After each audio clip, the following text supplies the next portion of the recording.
Hello student, कैसे हैं आप सब। तो आज हमारा फर्स्ट चैप्टर है क्लास 7th में इंटीजर। तो इंटीजर होता क्या है, अभी तक आपने नेचुरल नंबर्स पढ़े हैं, होल नंबर्स पढ़े हैं, है ना।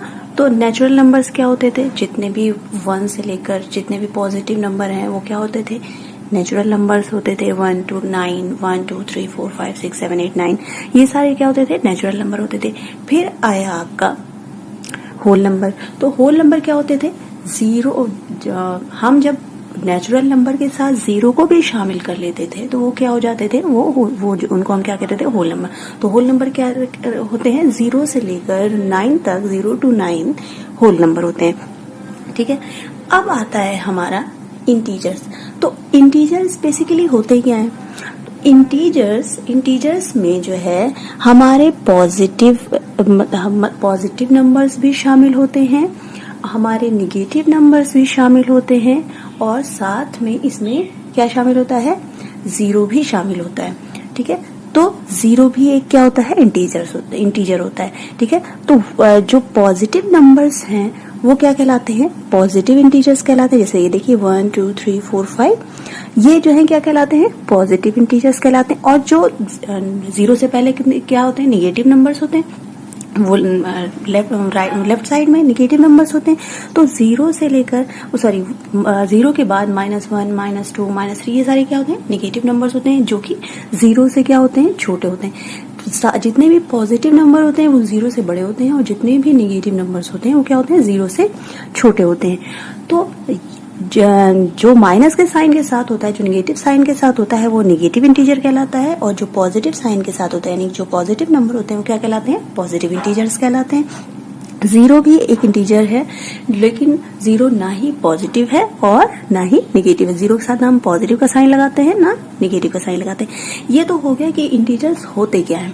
अब अच्छा, तो अब ये हमको पता लगाना है इंटीजर, कौन से नंबर इंटीजर नहीं कहलाते, कौन से नंबर इंटीजर में शामिल नहीं होते हैं। तो कैसे, जैसे -6/7 है, ये क्या है, फ्रैक्शन है -6/7। तो ये क्या नहीं है, ये इंटीजर नहीं है, ये इंटीजर नहीं है। ये √2 है, ये इंटीजर नहीं है। √3 है, ये इंटीजर नहीं है। 3.14 है, ये भी इंटीजर नहीं है, ये भी इंटीजर नहीं है। तो कोई भी फ्रैक्शनल नंबर, कोई भी रूट वाले नंबर, कोई भी जो है डेसिमल नंबर, ये क्या नहीं होते हैं, ये इंटीजर्स नहीं होते हैं। ठीक है। तो ये तो आप हो गया कि जो है इंटीजर्स किसको कहते हैं, किस तरह के नंबर इंटीजर्स में आते हैं और किस तरह के नंबर इंटीजर्स में नहीं आते हैं। अब आते हैं हम अपने नेक्स्ट टॉपिक तरफ, कि हम इंटीजर्स को नंबर लाइन पर किस तरह से रिप्रेजेंट करते हैं। तो सबसे पहले हम एक नंबर लाइन ड्रॉ कर लेते हैं। उसमें मिड में क्या होता है, हमारा जीरो होता है। हमें पता है कि इंटीजर्स में जीरो भी शामिल होता है, जितने भी पॉजिटिव नंबर है, निगेटिव नंबर है, और साथ में जीरो, ये सारे क्या है, इंटीजर्स हैं। ठीक है। तो हम नंबर लाइन एक ड्रॉ कर लेते हैं। मिड में हमारा जीरो होता है, और जीरो के राइट साइड में हमारे सारे पॉजिटिव नंबर होते हैं, और जीरो के लेफ्ट साइड में हमारे सारे निगेटिव नंबर होते हैं। तो जीरो के राइट साइड में 1 2 3 4, और जितनी की भी हमें जरूरत होती है हम उतने नंबर्स लिख लेते हैं। उसी तरह निगेटिव नंबर जो है हम जीरो के लेफ्ट साइड में लिखते हैं। ठीक है। अब हमको जो है अगर नंबर लाइन पर कोई नंबर रिप्रेजेंट करना हो, मान लीजिए हमको -4 रिप्रेजेंट करना है, तो जीरो के हम लेफ्ट साइड में देखेंगे तो -1 -2 -3, यहाँ क्या आता है, -4 आता है, तो हम -4 पर सर्किल कर देंगे। अगर हम पॉजिटिव में देखना है तो हमको इधर सर्किल कर देना है। फिर तीसरी चीज है, एक और चीज याद रखने वाली है, कि जो नंबर राइट साइड में होते हैं वो किस उसमें होते हैं, इंक्रीजिंग ऑर्डर में होते हैं। जैसे जीरो के राइट साइड में देखिए 1 2 3 4, तो यानी कि ये बढ़ता जा रहा है, आगे बढ़ता जा रहा है नंबर। तो जो हमारे जीरो के राइट साइड में जो नंबर होते हैं वो क्या होते हैं, इंक्रीजिंग ऑर्डर में होते हैं, और जो जीरो के लेफ्ट साइड में होते हैं वो क्या होते हैं, निगेटिव इंटीजर्स होते हैं, वो सॉरी डिक्रीजिंग ऑर्डर में होते हैं। निगेटिव इंटीजर्स होते हैं वो डिक्रीजिंग ऑर्डर में होते हैं। देखिए 0 -1 -2 -3, तो माइनस के साइन के साथ जितने बड़े नंबर होंगे वो आपके लोएस्ट होंगे, छोटे होंगे। तो जीरो के राइट साइड में नंबर इंक्रीजिंग ऑर्डर में होते हैं, लेफ्ट साइड में डिक्रीजिंग ऑर्डर में, यानी कि -1 जो है -2 से बड़ा है, यानी कि -2 जो है इससे छोटा है। तो राइट साइड में इंक्रीजिंग ऑर्डर, लेफ्ट साइड में डिक्रीजिंग ऑर्डर, ठीक है। फिर अब अगर हमको इंटीजर्स को ऐड सब्ट्रैक्ट करना है मान लीजिए, तो हम कैसे करेंगे? जैसे हम सबसे पहली चीज हम कुछ साइन देख लेते हैं, कुछ हमारे मतलब कुछ रूल्स होते हैं, हम उनको देख लेते हैं। जैसे जब हम प्लस पॉजिटिव साइन को ऐड करते हैं, पॉजिटिव वाले साइन को ऐड करते हैं तो क्या होता है? हमेशा पॉजिटिव आता है। जब हम प्लस और माइनस को ऐड करते हैं, प्लस माइनस को ऐड करते हैं तो क्या हो जाता है? हमारा सब्ट्रैक्ट हो जाता है। अपोजिट साइन हमेशा सब्ट्रैक्ट हो जाते हैं, ठीक है।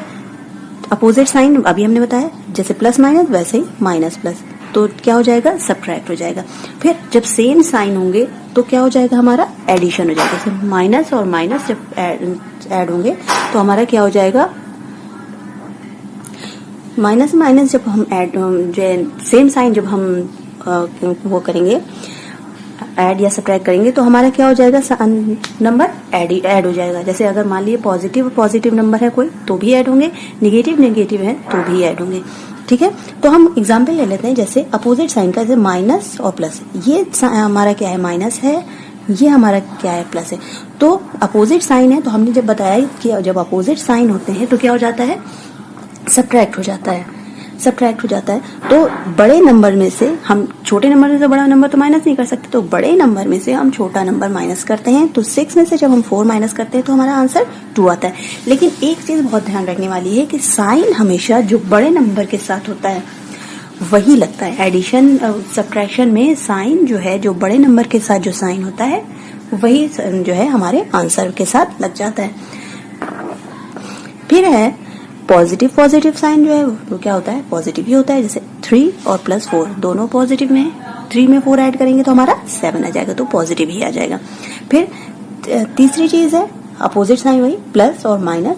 तो प्लस माइनस करते हैं, हमने बताया जब प्लस और माइनस दो साइन एक साथ होते हैं तो वो क्या हो जाते हैं? सब्ट्रैक्ट हो जाते हैं। बड़े नंबर में से छोटा नंबर माइनस हो जाता है और जो बड़े नंबर के साथ जो साइन होता है वही आंसर में लग जाता है। तो यहाँ 4 जो है पॉजिटिव है, 3 क्या है? नेगेटिव है। तो 4 में से 3 जो है वो क्या हो जाएगा? माइनस हो जाएगा और बचेगा क्या? 1। फिर आता है हमारा माइनस और माइनस साइन, ये -2, ये -3। तो जब सेम साइन होते हैं, हमने बताया था अभी, सेम साइन होते हैं तो क्या हो जाता है? नंबर ऐड हो जाता है। जब -2 है -3 है, दोनों मिलके क्या हो जाएगा? 5 हो जाएगा। साइन क्योंकि दोनों में माइनस का है तो आंसर में भी साइन किस चीज का लगेगा? माइनस का लगेगा, यानी कि हमारा आंसर कितना आ जाएगा? -5। ये हमारा आंसर आ जाएगा। अब हमारी कुछ एडिशन की और सब्ट्रैक्शन की कुछ प्रॉपर्टीज होती हैं, तो सबसे पहले हम उन प्रॉपर्टीज को पढ़ लेते हैं। सबसे पहली प्रॉपर्टी है हमारी, एक प्रॉपर्टी होती है क्लोजर प्रॉपर्टी। क्लोजर प्रॉपर्टी जो होती है वो क्या होती है कि किसी भी इंटीजर को हम जब ऐड करते हैं या सब्ट्रैक्ट करते हैं, दोनों में लगती है क्लोजर प्रॉपर्टी। अगर हम किसी भी इंटीजर को ऐड सब्ट्रैक्ट करते हैं तो जो हमारा रिजल्ट आता है, जो हमारा आंसर आता है, वो भी एक इंटीजर आता है। तो ये होती है क्लोजर प्रॉपर्टी की। अगर किसी नंबर इंटीजर को ऐड या सब्ट्रैक्ट करें तो जो रिजल्ट आए वो भी इंटीजर आता है, ये हमारी होती है क्लोजर प्रॉपर्टी। दूसरी प्रॉपर्टी होती है कम्यूटेटिव प्रॉपर्टीज ऑफ एडिशन। तो कम्यूटेटिव प्रॉपर्टी होती है। कम्यूटेटिव प्रॉपर्टी में क्या होता है? अगर मान लीजिए ए और बी कोई 2 नंबर हैं आपके पास, मान लीजिए ए और बी कोई आपके पास 2 नंबर हैं, अगर हम इनको ऐड करते हैं ए प्लस बी, इनको ऐड करते हैं तो जो रिजल्ट आता है वही, अगर हम इनका ऑर्डर चेंज कर दें, बी को हम पहले लिख दें और ए को बाद में लिख दें, बी प्लस ए कर दें, तो भी वही आंसर आएगा, रिजल्ट पर कोई फर्क नहीं पड़ेगा। यानी कि a plus B is equal to B plus A. हम एग्जाम्पल ले लेते हैं, जैसे हमारे पास 2 नंबर है 5 एंड 6, 2 नंबर है। तो जब हम 5 प्लस 6 को ऐड करते हैं तो हमारा आंसर क्या आता है? 11। और फिर हम इनके ऑर्डर को चेंज कर देते हैं, 6 को इधर कर देते हैं और 5 को इधर कर देते हैं, तो जब हम ऐड करते हैं तो आंसर हमारा क्या आता है? 11। यानी कि दोनों के ऑर्डर को चेंज करने पर रिजल्ट पर कोई फर्क नहीं पड़ता, यानी कि a plus B is equal to B plus A. फिर आती है हमारी property associative property. Associative property में क्या होता है? मान लीजिए कोई 3 नंबर हैं ए बी सी, तो अगर हम उनकी ग्रुपिंग को चेंज कर दें, यानी कि a प्लस बी प्लस सी को ब्रैकेट में कर दें, इज इक्वल टू किसके होता है? a प्लस बी को अगर हम ब्रैकेट में कर दें और c को बाहर कर दें तो भी रिजल्ट पर कोई फर्क नहीं पड़ता है। तो a plus B plus C is equal to a plus B plus C. ये होती है हमारी एसोसिएटिव प्रॉपर्टी। हम कोई नंबर्स ले लेते हैं, जैसे 3 4 5 है हमारे पास नंबर है, तो 3 को हम पहले बाहर रख दें। 3 मान लीजिए ये जो है हमारा a है, ये b है और ये c है। तो 3 को हम सबसे पहले ए को बाहर रख दें और प्लस बी और सी को हम अंदर रख लें, ऐड कर लें। तो ए यानी कि 3 + 4 + 5 हमारा क्या आ गया, 3 तो पहले ही था, पहले हम ब्रैकेट को सॉल्व कर रहे थे। 4 + 5 कितना होता है 9, तो 9 और 3 ऐड हो गए, कितना आता है 12। तो हम जब इधर वाले को लेफ्ट साइड वाले को सॉल्व करते हैं तो कितना आता है 12। अब हम इसकी ग्रुपिंग चेंज कर दें, यानी कि ए और बी को एक साथ ब्रैकेट में रख दें और सी को बाहर कर दें। तो 3 और 4 को हमने जब ब्रैकेट में रख दिया और +5 को बाहर कर दिया, तो 3 4 और 3 को ऐड किया 7 आया, प्लस बाहर 5 7 और 5 ऐड हुआ तो कितना आया 12 आया। यानी कि ये उनकी ग्रुपिंग को अगर हम चेंज कर दें, किसी भी ऑर्डर में चेंज कर दें, तो भी उनके रिजल्ट पर कोई फर्क नहीं पड़ता है। मान लीजिए कि ए और सी को हम एक साथ ऐड कर लेते, बी को बाद में ऐड करते, तो भी उसके रिजल्ट पर कोई फर्क नहीं पड़ता। फिर आता है हमारा रिपीटेड एडिशन। रिपीटेड एडिशन क्या होता है? रिपीटेड एडिशन में कोई नंबर जब कई बार ऐड होता है, मान लीजिए जैसे ये 2 है, आपके पास 2 है, तो 2 + 2 + 2 + 2 = कितना होता है 8। तो अगर हम जितने टाइम्स ये ऐड है उतने से इसको मल्टीप्लाई कर दें तो भी रिजल्ट वही आता है। जैसे 2 4 टाइम्स है, 2 ऐड है, तो 2 को अगर हम 4 से मल्टीप्लाई कर दें तो भी आंसर यही आएगा। ठीक है। फिर आता है इंटीजर साइन। इंटीजर साइन में अभी तक आपने एडिशन में पढ़ा था कि एडिशन में साइन के कुछ रूल पड़े हुए थे, प्लस प्लस प्लस होता है, माइनस प्लस माइनस होता है, प्लस माइनस माइनस होता है, इस तरह के रूल पड़े थे। अब इसी तरह कुछ मल्टीप्लिकेशन में कुछ रूल होते हैं, मल्टीप्लिकेशन में, डिवीजन में, इसमें भी कुछ रूल होते हैं। जैसे कि जब हम प्लस और माइनस को मल्टीप्लाई करते हैं, ये प्लस है, ये माइनस है, तो जब हम प्लस और माइनस को मल्टीप्लाई करते हैं, मल्टीप्लाई और डिवीजन दोनों की बात कर रहे हैं, जब प्लस और माइनस को मल्टीप्लाई या डिवाइड करते हैं तो जो रिजल्ट आता है वो हमेशा माइनस में आता है। प्लस और माइनस को जब हम मल्टीप्लाई करते हैं तो रिजल्ट हमारा माइनस आता है। फिर और माइनस माइनस हमेशा क्या होता है, प्लस आता है। जब माइनस और माइनस को मल्टीप्लाई करते हैं, यानी कि जब हम सेम साइन को मल्टीप्लाई करते हैं तो रिजल्ट हमेशा पॉजिटिव आता है। जैसे प्लस और प्लस को अगर हम मल्टीप्लाई करें ना, प्लस इंटू प्लस करें, तो ये जो आंसर आएगा वो हमेशा पॉजिटिव आएगा। उसी तरह माइनस और प्लस को मल्टीप्लाई करें तो रिजल्ट हमेशा निगेटिव आएगा। ठीक है। उसके बाद जब हम माइनस और माइनस को मल्टीप्लाई करेंगे तो रिजल्ट हमेशा प्लस में आएगी। यानी कि सेम साइन जब होंगे तो जब हम उनको मल्टीप्लाई करेंगे तो रिजल्ट हमारा किस में आएगा, प्लस में। और जब हम अपोजिट साइन को मल्टीप्लाई करेंगे तो रिजल्ट हमेशा हमारा माइनस में आएगा। जैसे हम सेम साइन को -3 × -4 को मल्टीप्लाई करते हैं तो रिजल्ट आता है 4 3 = 12 और माइनस मल्टीप्लाई होके क्या हो जाता है, प्लस। तो ये साइन हमेशा प्लस का आता है, तो ये क्या हो जाता है हमारा +12। उसी तरह जब हम -6 को अपोजिट साइन को डिवाइड करते हैं तो क्या हो जाता है -6/2, तो 2 से 6 डिवाइड हो जाता है 3 आता है। और हमने बताया जब वो डिवाइड करते हैं प्लस माइनस को तो रिजल्ट क्या आता है, माइनस में आता है, तो साइन किसका लग जाएगा, माइनस का। और जबकि हमने ऐड सब्ट्रैक्ट में क्या देखा था कि जो बड़े वाले नंबर का के साथ जो साइन होता है वो रिजल्ट में वही साइन लगता है। तो ये तो प्रॉपर्टीज थी एडिशन की। फिर इसी तरह कुछ प्रॉपर्टीज होती हैं मल्टीप्लिकेशन की। मल्टीप्लिकेशन की कुछ प्रॉपर्टीज होती हैं, properties of multiplication.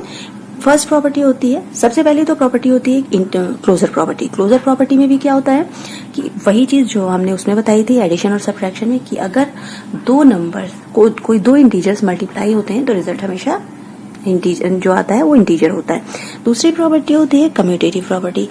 Commutative property क्या है, A × B = B × A, यानी कि अगर उनको जैसे हम एडिशन में ऑर्डर चेंज करके अगर ऐड करें तो रिजल्ट वही आता है, सेम आता है, वैसे ही अगर मल्टीप्लाई में भी हम ऑर्डर चेंज कर दें तो रिजल्ट पर कोई फर्क नहीं पड़ता। जैसे 6 7 जा भी 42 होता है और 7 6 जा भी 42 होता है, तो 7 × 6 = 42, और हम इनका ऑर्डर चेंज करते 7 को इधर कर दें 6 को इधर, तो भी रिजल्ट वही आता है। फिर दूसरी प्रॉपर्टी है एसोसिएटिव प्रॉपर्टी। दूसरी प्रॉपर्टी है एसोसिएटिव प्रॉपर्टी। एसोसिएटिव प्रॉपर्टी में जैसे एडिशन में था कि अगर उनके ऑर्डर को उनकी ग्रुपिंग को चेंज कर दिया जाए तो रिजल्ट पर कोई फर्क नहीं पड़ता है, वैसे ही मल्टीप्लिकेशन में भी होता है कि अगर ग्रुपिंग को इनकी चेंज कर दें, मल्टीप्लाई करते हैं तो भी उनके रिजल्ट पर कोई फर्क नहीं पड़ता है। जैसे A को हम बाहर रख दें × B × C, और फिर हम ग्रुपिंग चेंज कर दें A × B और C को बाहर कर दें। मान लीजिए कोई आपके पास 3 नंबर है 3 4 5, तो 3 को हमने जब बाहर रख दिया और 4 और 5 को ब्रैकेट में कर दिया, फिर इधर हमने क्या किया 3 और 4 को ब्रैकेट में कर दिया और 5 को बाहर कर दिया, तो सबसे पहले हम जब ब्रैकेट सॉल्व करेंगे 4 5 जा 20 और 23 जा 60 और इधर भी हम देख लेते हैं 3 4 जा क्या होता है 12 और 5 जो बाहर था उसको मल्टीप्लाई करते हैं 12 5 जा 60। फिर हमारी आती है डिस्ट्रीब्यूटिव प्रॉपर्टी। डिस्ट्रीब्यूटिव प्रॉपर्टी क्या होती है, मान लीजिए हमारे पास कोई 3 नंबर हैं A, B एंड C, तो क्या हो जाएगा A into B plus C is equal to क्या हो जाएगा A into B plus A into C। कैसे, A जो है पहले ब्रैकेट के अंदर इससे मल्टीप्लाई होगा B से, फिर A जो है प्लस का साइन बीच में लगेगा और A जो है वो किससे मल्टीप्लाई हो जाएगा C से। मान लीजिए हमारे पास कोई ऐसे नंबर है जैसे ये है हमारे पास 5 -5 7 और क्या है 8। ये हमारे पास कोई 3 नंबर है मान लीजिए, तो क्या हो जाएगा -5 इंटू इस तरह से अगर लिखा हो -7 प्लस 8 इस तरह से हो तो क्या हो जाएगा -5 जो है पहले इससे मल्टीप्लाई होगा यानी कि -5 इंटू -7 और फिर बीच में प्लस का साइन लगेगा, फिर -5 इससे मल्टीप्लाई होगा -5 इंटू 8 इससे मल्टीप्लाई होगा। अब इसको सॉल्व कैसे करेंगे, तो 5 और 7 सबसे पहले मल्टीप्लाई होगा, 5 7 जा 35 और साइन क्योंकि दोनों में निगेटिव है, हमने बताया था सेम साइन जब मल्टीप्लाई होते हैं तो आंसर हमेशा पॉजिटिव आता है। फिर बीच में प्लस का साइन लग जाएगा और -5 और 8 जब मल्टीप्लाई होंगे तो क्योंकि ये जो है माइनस में ये प्लस में है तो रिजल्ट क्या आएगा माइनस में आएगा। 5 8 जा 40 होता है तो रिजल्ट हमारा किस में आएगा निगेटिव में। फिर 35 और प्लस और माइनस ब्रैकेट के बाहर कोई साइन है और अंदर कोई साइन है, दोनों मल्टीप्लाई हो जाते हैं। अब यहाँ प्लस है यहाँ माइनस है तो जब ब्रैकेट खोलेंगे तो ये दोनों साइन मल्टीप्लाई होकर साइन क्या हो जाएगा माइनस हो जाएगा और -40। अब हमारा यहाँ पर क्या बचा सब्ट्रैक्शन बचा, क्योंकि अपोजिट साइन है, ये प्लस है ये माइनस है तो क्या हो जाएगा सब्ट्रैक्ट हो जाएगा। तो बड़ी नंबर में से छोटा नंबर जब माइनस हो जाएगा तो क्या आ जाएगा 40 में से 35 जो हम माइनस करेंगे तो क्या आ जाएगा 5 और चूंकि बड़े वाले साइन के सामने माइनस साइन है और बड़े वाले नंबर के सामने माइनस साइन है तो साइन किस चीज का लग जाएगा माइनस का। ये हमारी होती है डिस्ट्रीब्यूटिव प्रॉपर्टी और किसके ऊपर डिस्ट्रीब्यूटिव प्रॉपर्टी ओवर एडिशन, क्योंकि यहाँ पर प्लस का साइन है तो क्या हो जाएगा डिस्ट्रीब्यूटिव प्रॉपर्टी ओवर एडिशन। फिर इसी तरह होती है distributive property over subtraction, same यही प्रोसेस होता है बस उसमें साइन जब माइनस का यहाँ लगा होता है तो यहाँ पर साइन भी माइनस का लग जाता है, वो कहलाती है डिस्ट्रीब्यूटिव प्रॉपर्टी ओवर सब्ट्रैक्शन। ये था हमारा इंटीजर का जो है कुछ हम इंटीजर की प्रॉपर्टीज सेम जो है इंटीजर किसको कहते हैं। मुझे उम्मीद है बहुत अच्छे से आपको समझ में आ गई होगी। Thank you.